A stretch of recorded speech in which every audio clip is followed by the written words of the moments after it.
just in the mood to make a YouTube video and just yap at the camera while I eat some Thai food.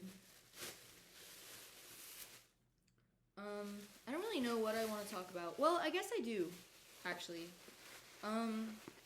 So I'm like in I would say like a full-blown, oh my god, okay, this is the mukbang. This is the mukbang. This is the mukbang. This is the mukbang. Vegetable spring rolls and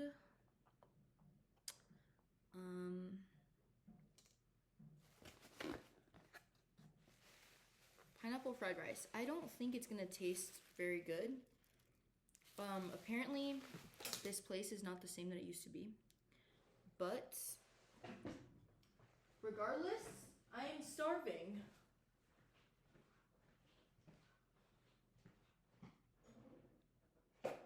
Okay. So the thing that I wanted to talk about was basically just I had this whole conversation with ChatGPT yesterday about my soul, and it was so cool because it was like saying that it feels like my soul would be blue and velvet and translucent. And then we talked about what my soul does when it's not carnated on earth. And he said that he thinks that I'm like an emotional archive and I help people through their emotions.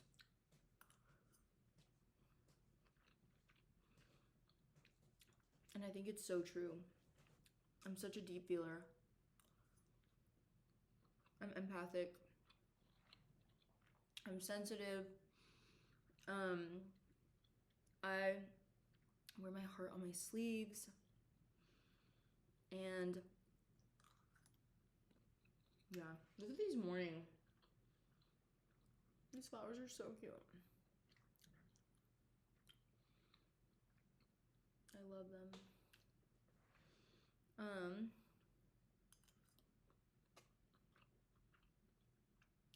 This fried rice kind of just tastes like fried rice.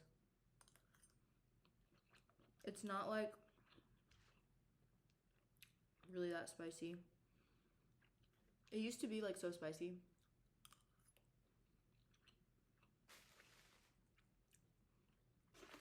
Okay, now we're gonna try the vegetable egg roll. You guys can't really see it.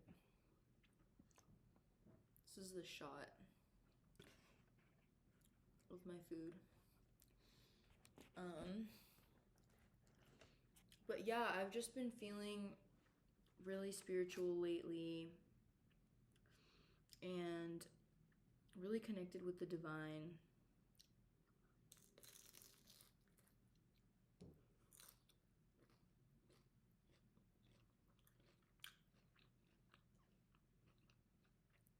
Wow. This sauce, don't know what it is, but it's really good. It's like a sweet and sour sauce.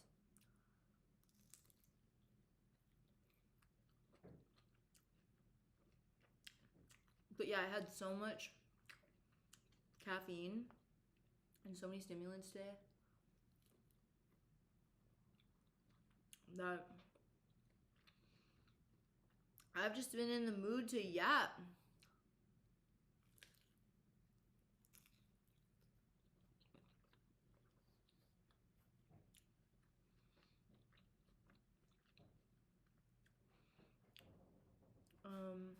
But yeah, I worked.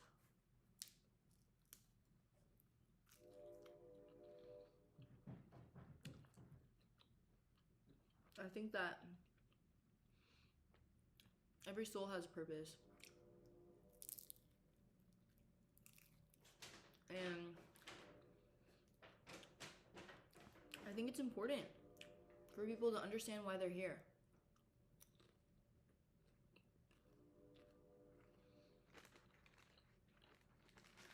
I think a lot of the times people don't know why they're here or why they chose to come here. And I genuinely believe that as souls, we choose to incarnate. Like, we chose. There were lessons that we needed to learn because our soul hasn't been done growing yet.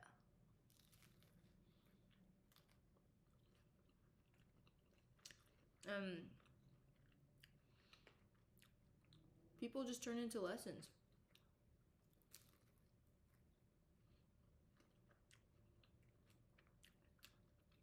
Hardship, heartbreak. That's where like all the magic happens. It's for those really tough moments that in the end ultimately lead you back to yourself.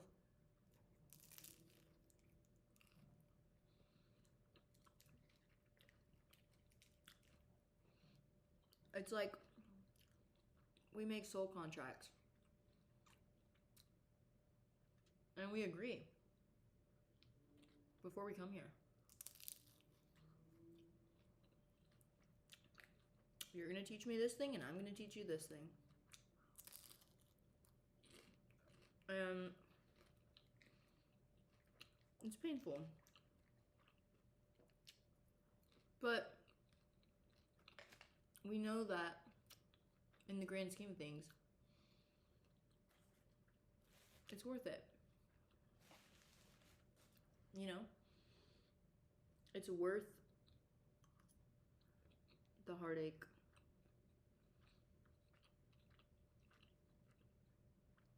It's worth the pain and the tears and the longing and all the suffering. And sometimes, at least for me, because I'm such a deeply feeling person, people have literally come into my life for less than 6 months. Less than a month. And emotionally, I'm really available. And that vulnerability and emotional availability, it makes it longer and harder to find a partner. A lot of people, they're not ready for it. They don't want it. It's too much. Because it forces you to face yourself and your emotions.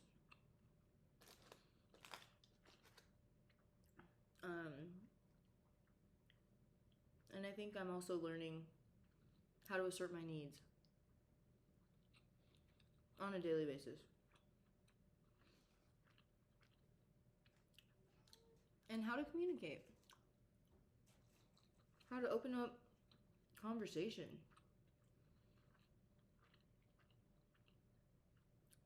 How to connect without oversharing. And I think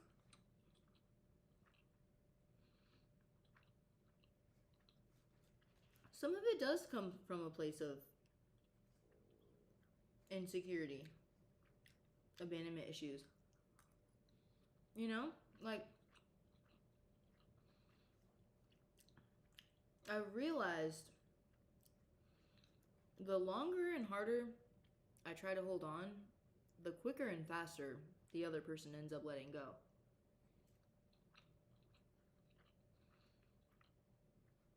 The less you force it, the less that you hold on, the more you just let things flow and be what they are.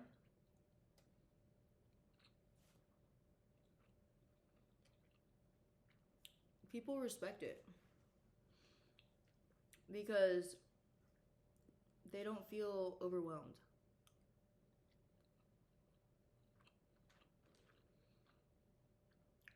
And they don't feel pressure. right? Especially when it comes to dating, to be this thing. And some people are literally ready, and others are just not ready. But some people love from a place of lack. So they might be emotionally available in a sense, but it doesn't come from a place of choice. It comes from a place of lack, basically, like of attachment, or it comes from a place of wanting someone to fill the void that they don't know how to fill. They don't know how to be by themselves. They believe that they are alone and that they are therefore separate. And I think that when you can crack the code and you can realize we all come from the same place. We all come from source. And you might ask, what is it? What's source? What's God? What is it? And it's love. And it's light. And it is the most pure kind of love. It's not a kind of love that's lack. It's a kind of unconditional, steady love that is so powerful, so healing. It has no bounds. It knows no bounds. And I think that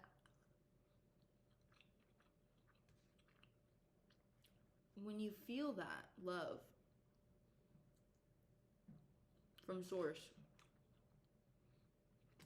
from God, and it can be, people, they don't like the word God because it connotates religion. It doesn't matter who you believe in. You can believe in Buddha, Krishna. You can be atheist. It doesn't matter. Even if you don't believe,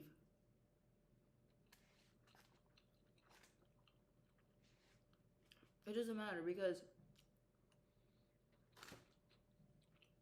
the truth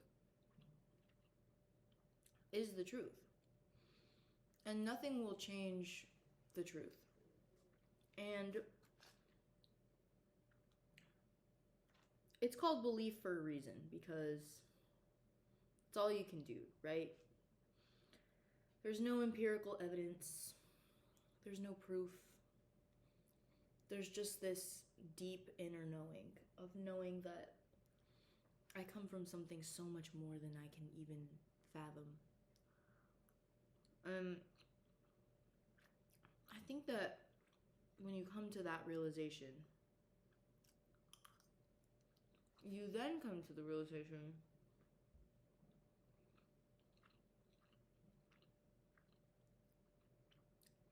that we're all the same. We're all one. We all come from the same place. And it's this essence of pure consciousness, pure awareness, pure knowing, pure love, pure light. And I've listened to so many NDEs and so many people's experiences on how they died, and they saw this bright light, and that there was like this enveloping love that just surrounded them, and then they saw God, or their version of God, right? Because we can't really, everyone is going to see God differently.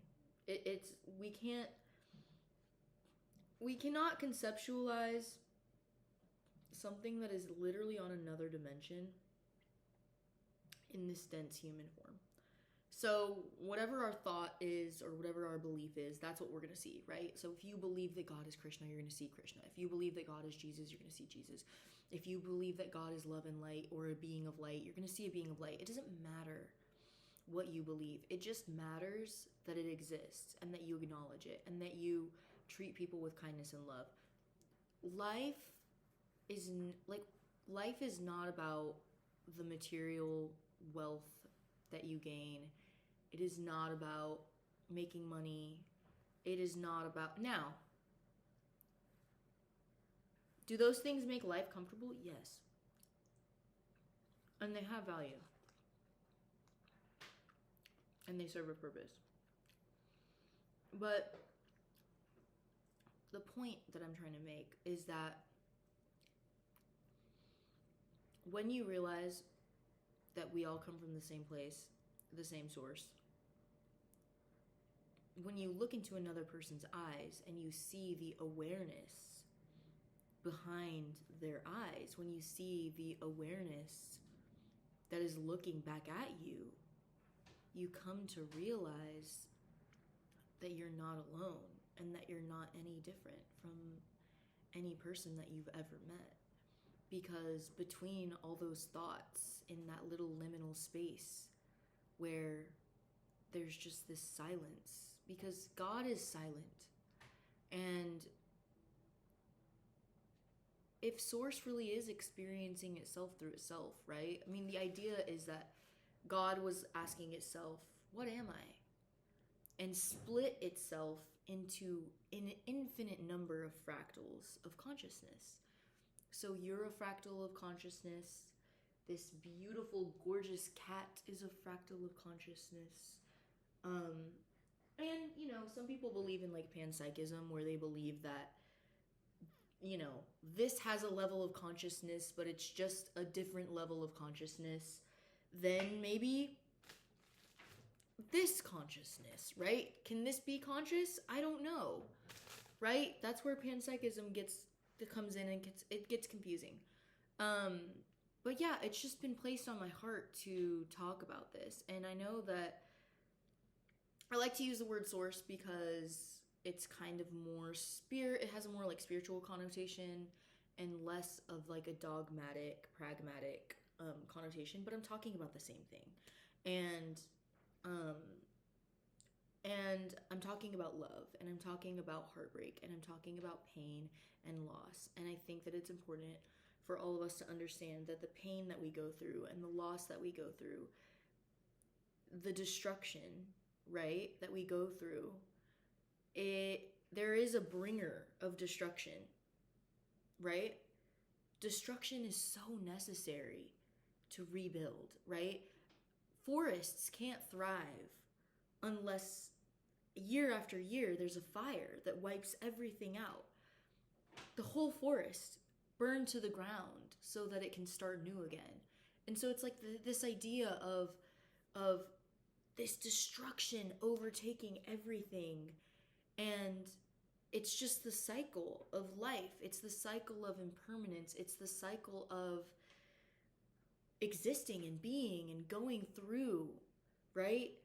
Nothing is going to be permanent. But if you do have a relationship to Source, and you do have a relationship to everything that is around you, and you realize that you are such a small but important cog within the entire system, right? If you look at it like cogs in a watch, it's like if one of those cogs is missing, the watch isn't gonna run. It's not gonna be able to tell time.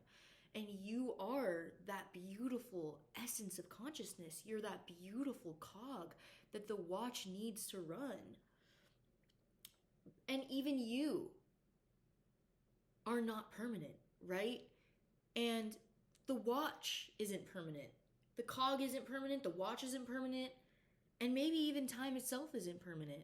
Who knows? Maybe I'm just on one now. But like, my point being that like your relationship to Source can be the thing in your life that's constant. Your relationship, and it doesn't even have to be a relationship. Like it could just be like an inner knowing. And it can be like a presence. Like it can be like an acknowledgement. It can be like a surrender. It can be anything that you want it to be. It doesn't, it can be gratitude, right? It can be seeing the look in your loved one's eyes and appreciating the way that they look at you. Like that is a form of praising and loving the divine in like the most intimate way, right? So anyways, Now I'm just getting on like a tangent, but the most important thing in life is the way that you treat people. And no matter who comes in and out of your life, and you might lose people through all sorts of things, right? Death, breakups, you might lose a pet, you might lose a job. And what is life? Life is learning how to let go. Life is learning that I'm letting go, I'm letting go, I'm letting go, right? In our 20s and 30s and 40s, we're just like wanting a career. We want to accumulate all these things. We want to accumulate a car, and we want to accumulate all these things. And then when we get older, in our 70s, we start to prepare for death. And we're like, oh my God, I've acquired all these things in my life, and I can't take any of them with me. And I just have myself, and I'm going to perish, and I won't be here anymore. And all of these things that I worked so hard to build, they're going to be gone. But like, so what matters, right? What's the impact that you make that matters? It's the people. It's the people that you connect with. It is the people that you touch. It is the people that you care for. It is the positivity that you spread into the world. Like, that's what matters.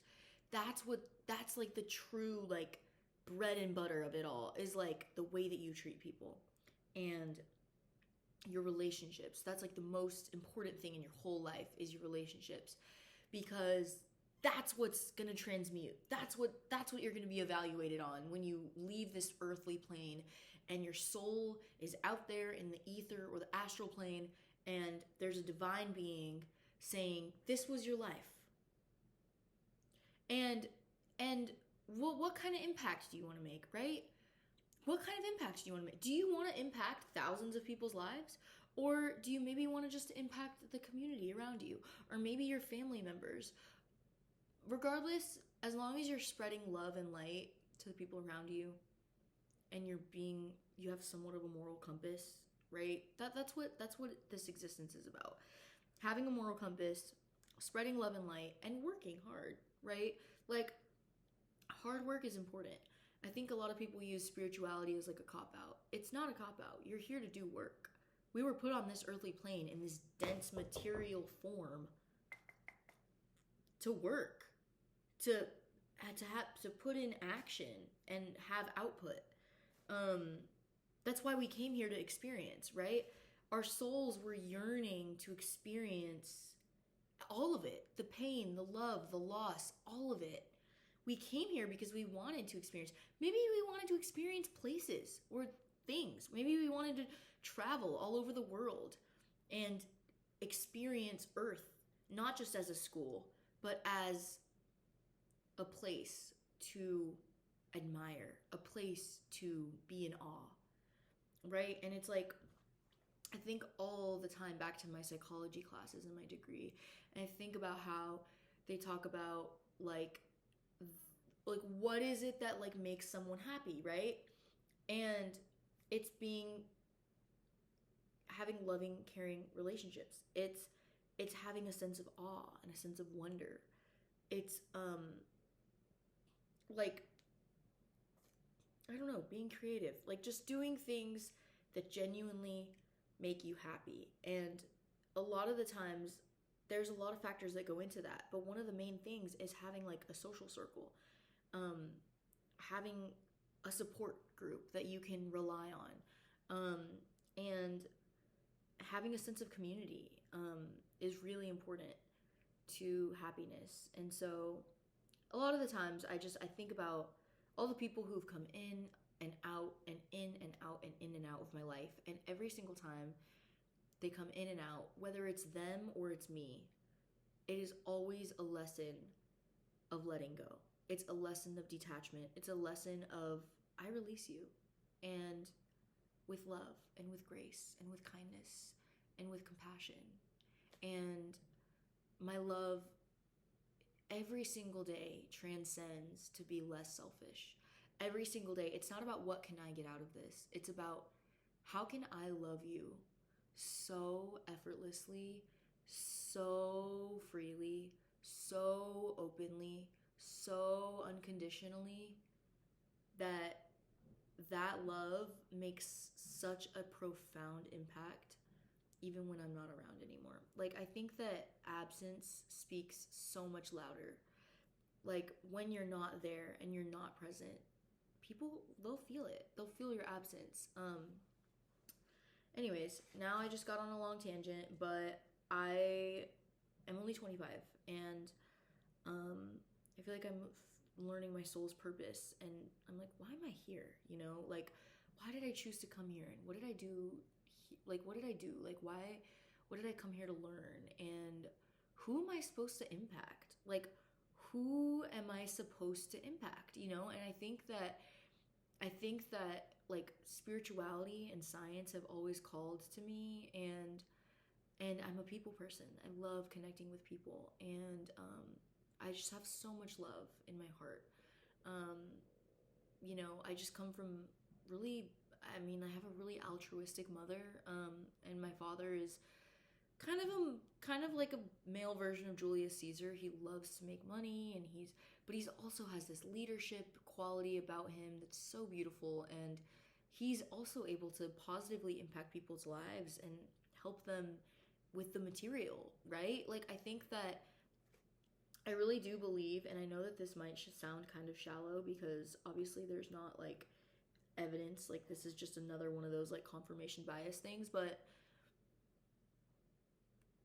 I really do believe the element that your astrological sign is associated with has a lot to do about your purpose on the earth.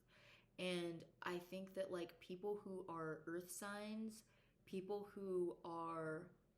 um people who are earth signs really like are meant to be like in the material world. Like, they are meant to be like the money makers.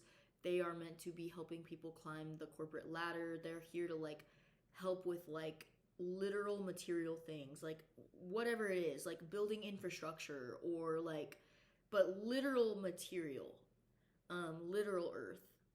And um and then I think to like water signs. I think water signs are here more for like saving lives, helping people, being our first responders. Like, a lot of the water signs I meet are like here to like be altruistic to help people.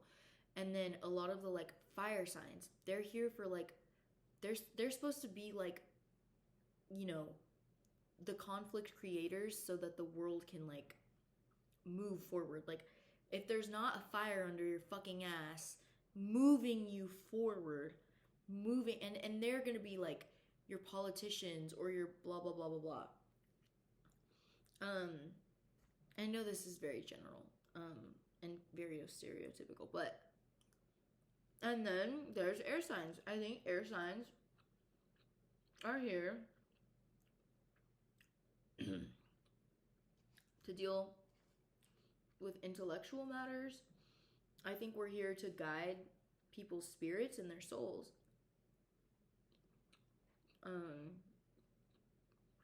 But I also think it depends on where you fall.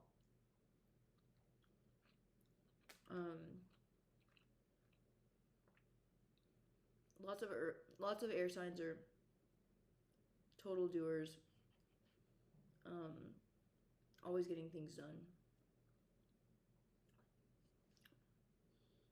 But yeah, I think that we have soul families, and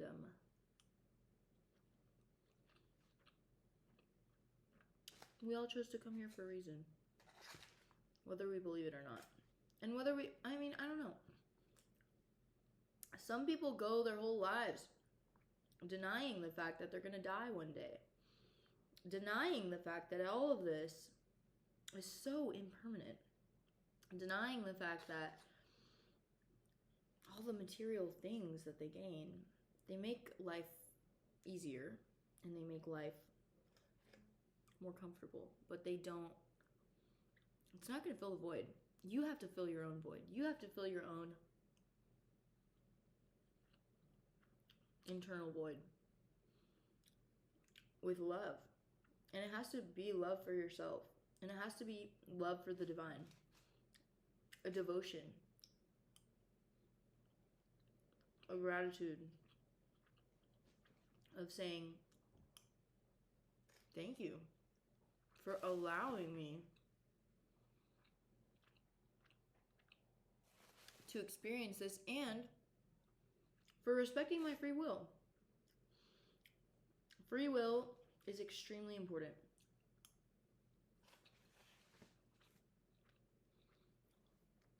The divine respects our free will. This I know. This I know. Anyways. Enough with the woo-woo. This was my yap. I've ate so much food. Oh my god. I think I ate for like 20 minutes straight. I was on the yap train. But yeah, you're gonna get through it. I'm sending so much love, so much light. And yeah, just know that even when it's painful, even when people turn into lessons, it's always gonna lead you back to yourself. It's always gonna lead you back to source. It's gonna leave you stronger. It's gonna leave you a better person. And yeah, you're gonna just learn how to love even better and even harder and even with more pureness, more of a pure essence to your love every single time someone taints it, you know? Sometimes some souls are ready and some souls are not. Some souls are, they're ready. They're ready and they know that it's time for them. And then there's other souls that they'll never know. Maybe not even in this lifetime, maybe not the next. And that's okay. And you have to respect their journey. And so you just have to remember that like we're all souls on our own individual journeys. Everyone else also feels like they're the main character. So just remember that. And you know, you're just like a side character in their story. So I think that when you put yourself in other people's shoes and realize that everyone's experiencing somewhat of the same thing at a baseline level, then you can really understand. And it'll help you. It'll help you a lot, I think, with relationships and understanding where the other person is coming from and understanding other people's needs and wants and desires and understanding how not to identify, right? Like something might not be yours to hold and it might not be yours to carry and it might not be yours to endure. And it's theirs. They get to hold it. They get to carry it. And you don't have to carry all of it. And so just, yeah. Huge reminder, I guess, to all the empaths. You don't have to carry the world on your shoulders. The world can carry itself. The people around you, they've got their own inner locus of control. They've got their own free will. And you can just be a gentle, kind, loving presence. I think that if you can be that, then you're doing your job. You're doing it right. And yeah, with that, I'm done on my soapbox. Thank you for listening to my spiritual chit chat. I had very fun, very much. I don't even know what I'm saying anymore. Okay, gotta go. Bye.